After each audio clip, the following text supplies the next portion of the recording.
Bagian 4. Resilient dan wabi-sabi. Mari kita lanjut ke bagian yang paling ngena buat kita yang sering ngerasa mental health lagi di titik rendah. Kita bakal bahas gimana caranya punya mental baja tapi tetap santai. Bab 5. Resilience and wabi-sabi. Seni menjadi tangguh tanpa kehilangan rasa. Pernah nggak lo ngerasa dunia kayak lagi nggak berpihak sama lo? Gagal dapet kerjaan impian, putus cinta pas lagi sayang-sayangnya, atau sekedar ngerasa stuck sementara teman-teman seangkatan lo udah pada jadi orang di Lenji. Disinilah resilience atau daya lentur berperan. Orang-orang di Okinawa bukan berarti hidupnya nggak masalah. Mereka juga ngalamin kehilangan, bencana alam dan sakit. Tapi mereka punya cara pandang yang berbeda buat bangkit lagi. Buku Ikigai ngenalin kita pada 3 konsep kunci yang bakal ngerubah cara lo mandang kegagalan. Yang pertama, resilience. Jangan jadi kaca, jadilah bola bekel. Resilient itu bukan sekedar sabar. Resilient itu kemampuan buat balik lagi ke bentuk semula setelah lo ditekan atau dipukul sama keadaan.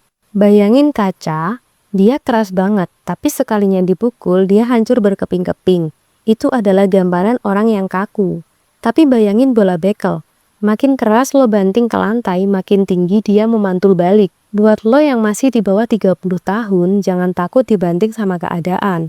Anggap kegagalan itu adalah energi buat memantul lebih tinggi. 2. Anti-fragile. Lebih dari sekedar tangguh. Konsep ini diambil dari Nassim Taleb. Kalau resilient itu berarti tahan banting, maka anti-fragile itu setingkatnya di atas-atasnya. Sesuatu yang anti-fragile itu justru tumbuh dan makin kuat saat ada goncangan. Contoh paling gampang yaitu otot lo. Kalau lo nggak ngasih beban di gym, otot lo nggak akan tumbuh. Otot butuh dirusak sedikit lewat latihan supaya bisa jadi lebih besar dan kuat. Begitu juga hidup lo. Masalah kekacauan dan stres dalam dosis yang pas itu sebenarnya nutrisi buat mental lo biar nggak lembek. Jadi kalau hari ini lo lagi ngadepin masalah pelik, bilang ke diri sendiri, gue lagi level up. 3. Wabi-sabi. Merangkul ketidaksempurnaan. Ini adalah bagian favorit gue. Di dunia yang serba filter Instagram, kita terobsesi jadi sempurna. Muka harus mulus, karir harus smooth, hubungan harus estetik. Jepang punya filosofi wabi-sabi, mencari keindahan dalam ketidaksempurnaan dan kefanaan. Contohnya adalah kintsugi. Seni memperbaiki keramik yang pecah dengan menyambungnya pakai emas. Bukannya dibuang, keramik yang retak itu justru jadi lebih berharga dan cantik karena ada sejarahnya. Pesan buat lo, jangan malu sama retakan atau kegagalan dalam hidup lo.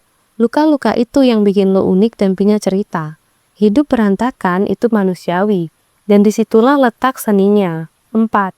Fokus pada hal yang bisa lo kontrol. Buku ini juga nyenggol dikit soal filosofi stoikisme. Rahasia biar nggak gampang stres adalah tahu bedanya mana yang bisa lo ubah dan mana yang nggak bisa.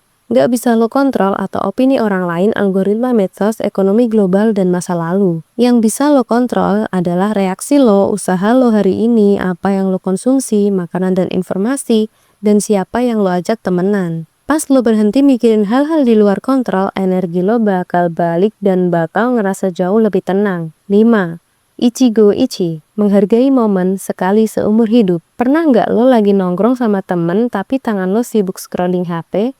Lo ada di sana secara fisik tapi pikiran lo di tempat lain. Ichigo Ichi artinya saat ini hanya sekali ini. Momen yang lo alami sekarang gak akan pernah terulang lagi dengan cara yang persis atau sama. Orang yang punya Ikigai sangat menghargai proses momen. Mereka gak hidup di penyesalan masa lalu atau ketakutan masa depan. Mereka hadir sepenuhnya. Kesimpulan buat lo. Menjadi tangguh bukan berarti lo nggak boleh nangis atau nggak boleh ngerasa capek. Menjadi tangguh berarti lo tahu kalau selesai badai, lo bakal tetap berdiri bahkan mungkin dengan versi diri yang lebih keren. Belajarlah buat melihat hidup kayak keramik kintsugi. Gagal itu nggak apa-apa, yang penting gimana cara lo menyambung lagi kepingan-kepingan itu jadi sesuatu yang baru dan lebih bernilai.